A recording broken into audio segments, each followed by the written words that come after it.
have Calro, and we have Ministry of Health. Why should we subject Kenyans to a risky affair of this nature when these institutions are receiving money from the exchequer?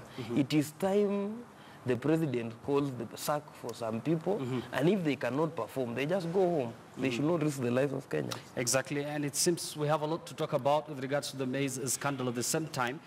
This is a topic that we're going to discuss later, where a section of members of parliament from the North Rift are now calling on the government to investigate the deputy president. We're going to discuss that much in detail later. But for now, let's talk about succession politics, where Wiper party leader Kalonzo Musyoka visited former President Daniel authoritative Moi in his Kabarak home, that is in Nakuru County. Mzee Moi took the opportunity to ask political leaders to focus on peace and unity for the sake of the country.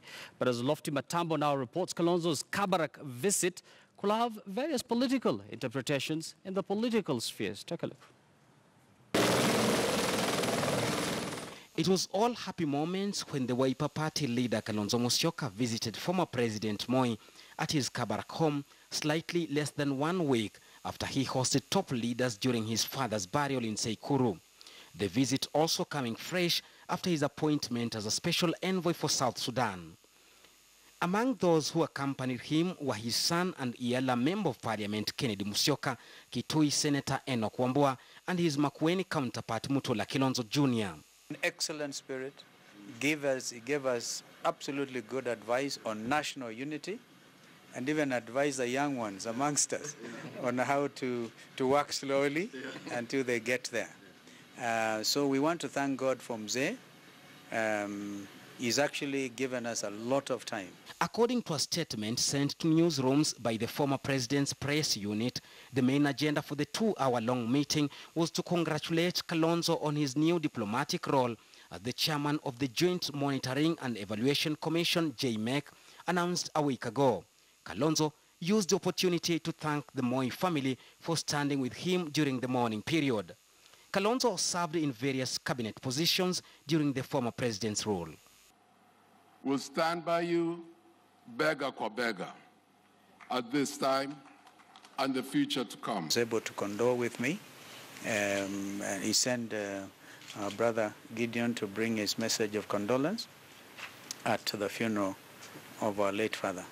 So this is a matter that touched Mzee quite a lot, and he wishes us well. Meanwhile, Mzee Moi praised Kalonzo for taking a deliberate move to pursue peace and unity at a time where the country needed it the most. I think nitakuwa mtu wa mkono wa uhuru kuanzia sasa. Which Kalonzo is also eyeing the top prize.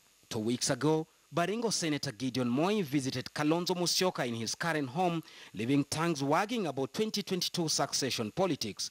Kalonzo now joins a growing list of top politicians who have visited Mzee Moi. They include President Uhuru Kenyatta, NASA leader Raila Odinga, and Mombasa Governor Ali Hassan Joho. Former President Moi's Kabarak home has been regarded by many for years as a source of wisdom.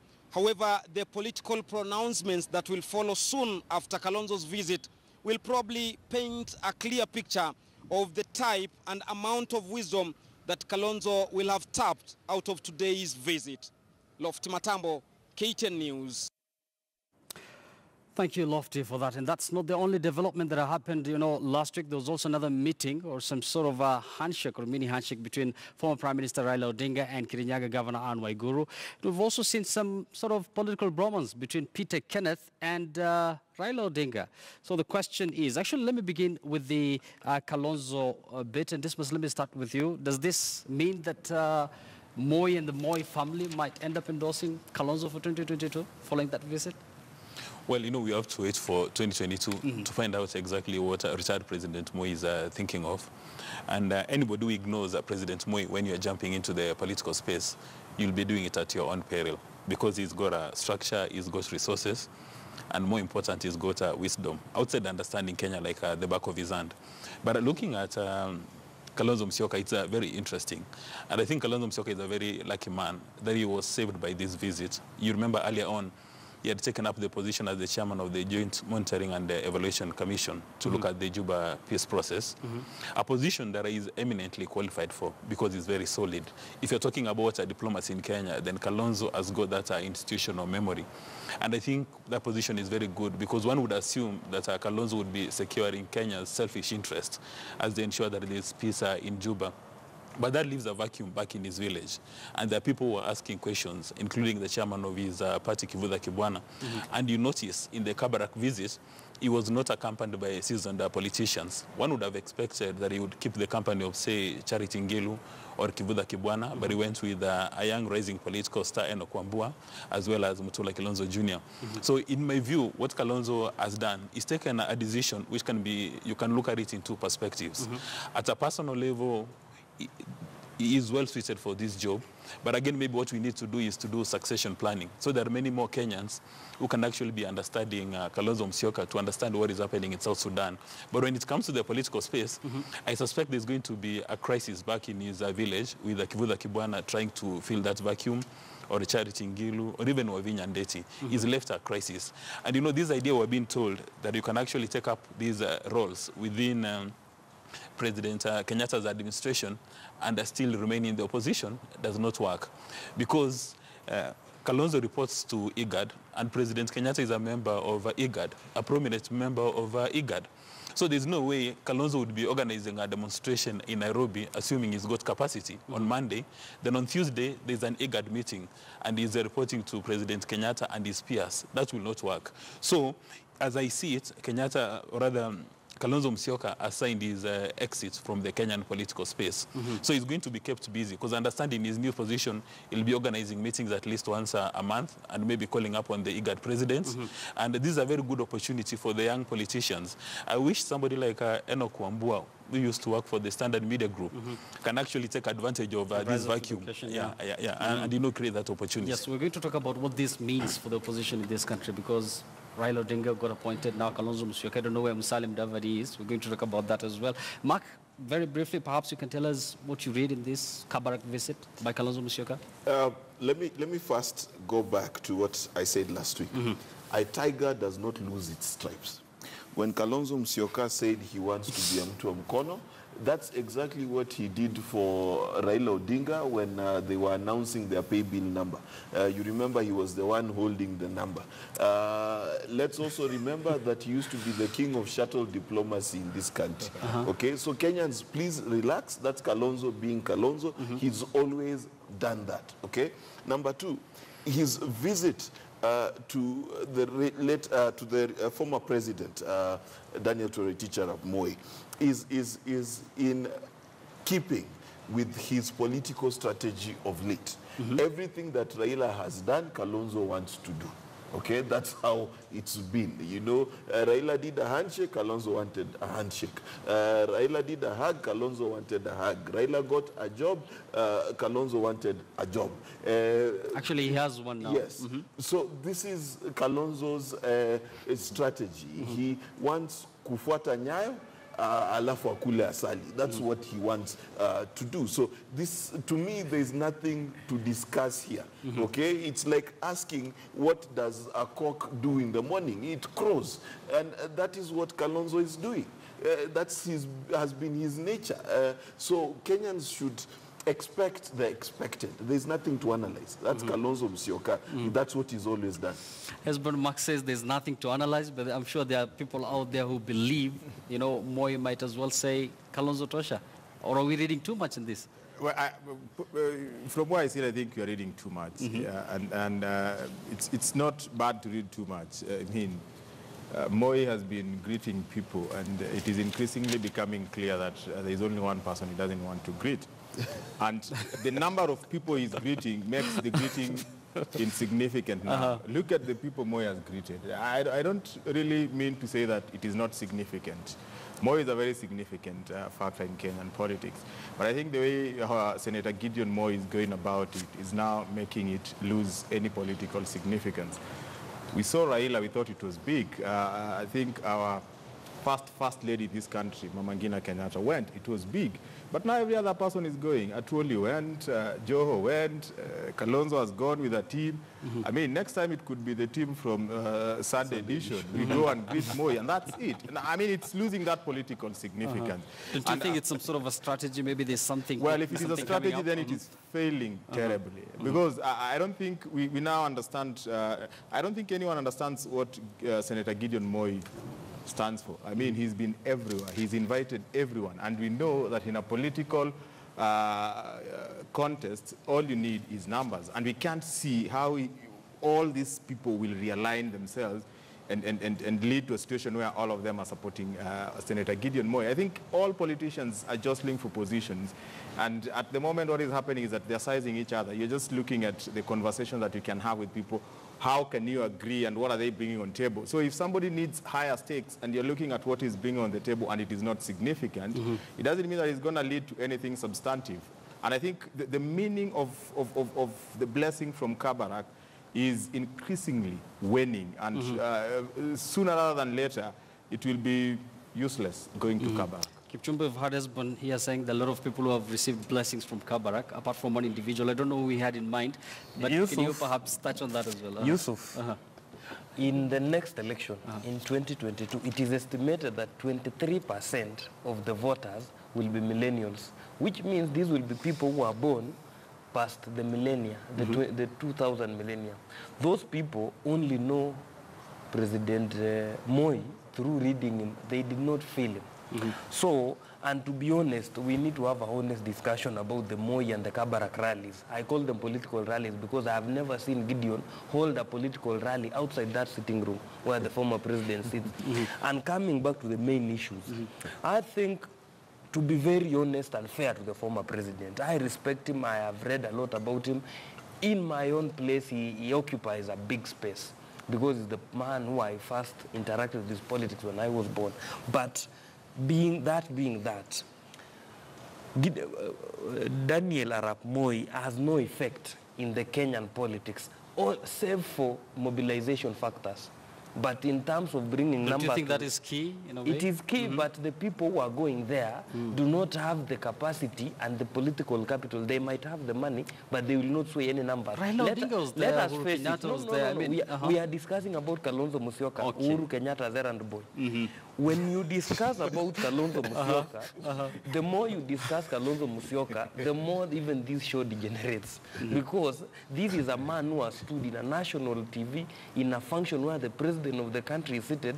He has said in white and black that I'll be the errand boy and I'll be a manga. I don't know what he meant. But when we are discussing national leaders, people who should succeed President Uhuru Kenyatta, those are serious matters.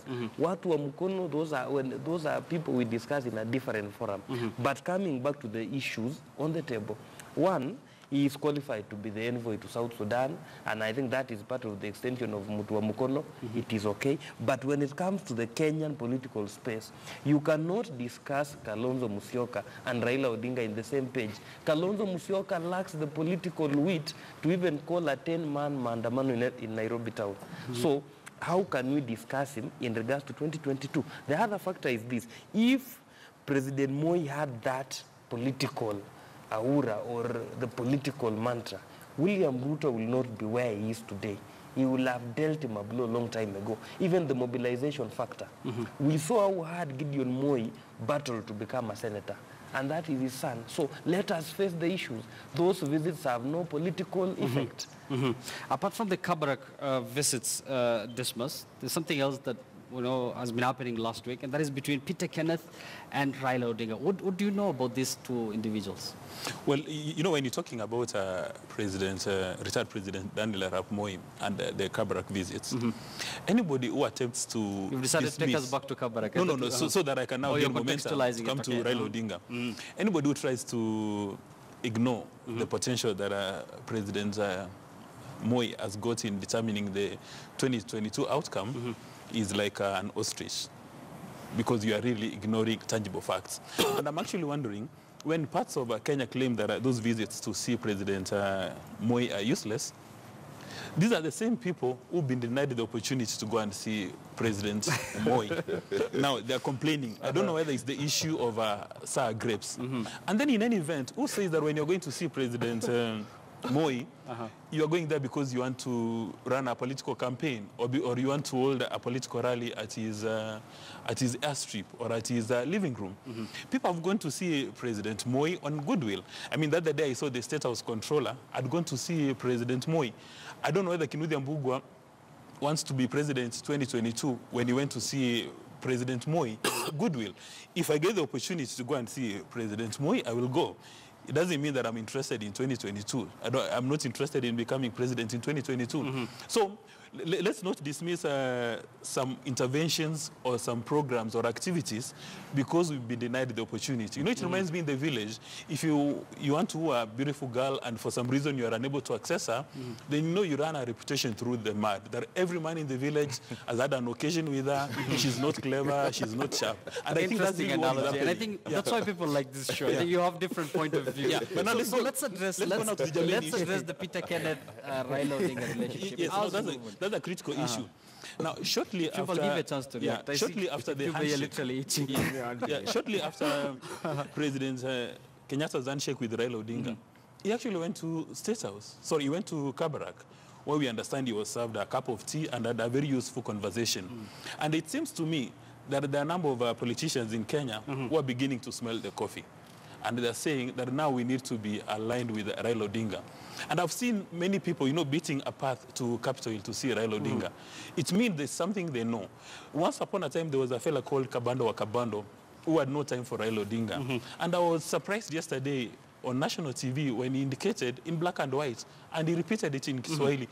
He said, anybody attacking Raila Odinga is attacking Uhuru Muigai Kenyatta. He's on record as having said that. So a number of these politicians who are going to visit Raila Odinga, probably they're smelling coffee somewhere and understand that the mathematics has changed. Because when you look at Raila Odinga, he's not known to be generous. When he goes to political rallies, he doesn't give people money. He doesn't give MPs per diem. So you will need to ask yourself, why do MPs find it necessary to go to Capitol Hill? I don't know whether they're served with chemo and riech, you know, the traditional Luo food. So it's really interesting. Then you have to ask yourself, are they looking at 2022 and the likely emerging scenarios?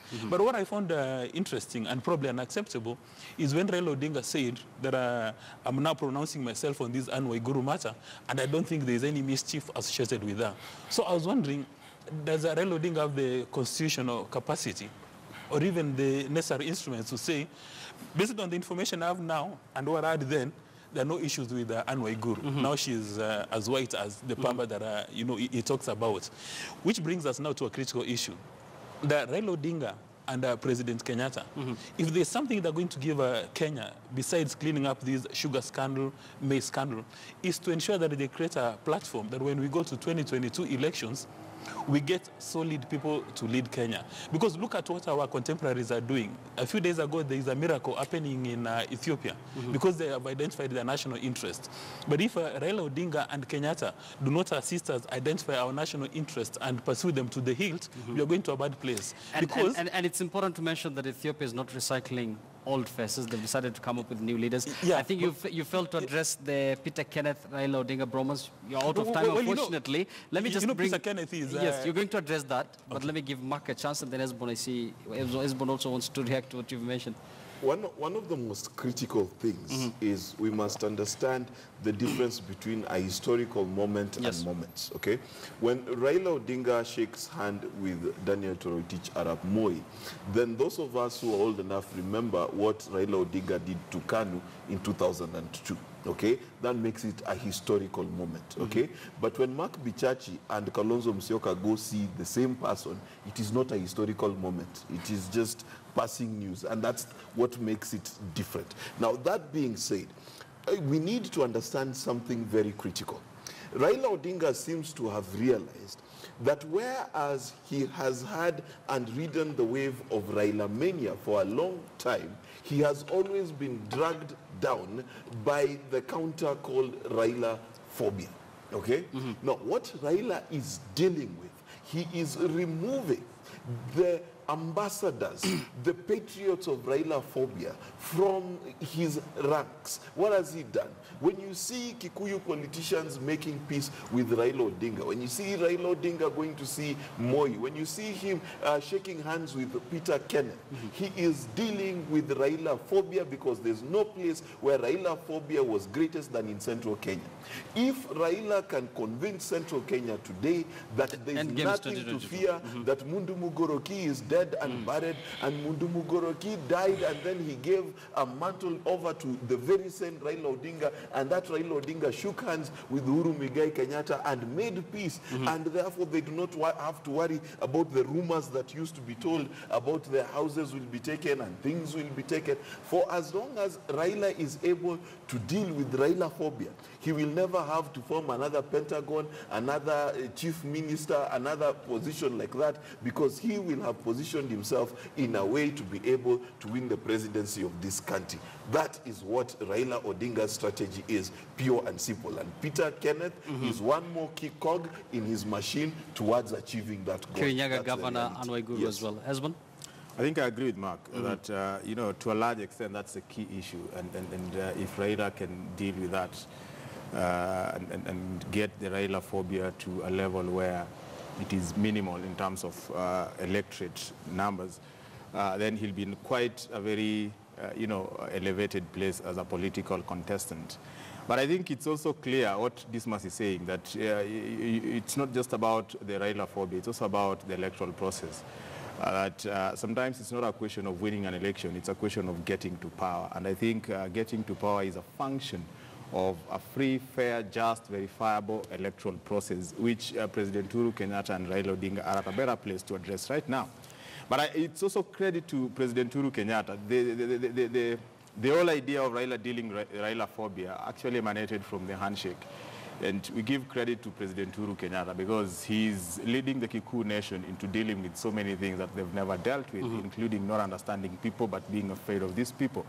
And you actually get to a situation where the whole coming together of President Uhuru Kenyatta and Raila Odinga is giving Kenyans a new way of looking at things from a very tribal point of view.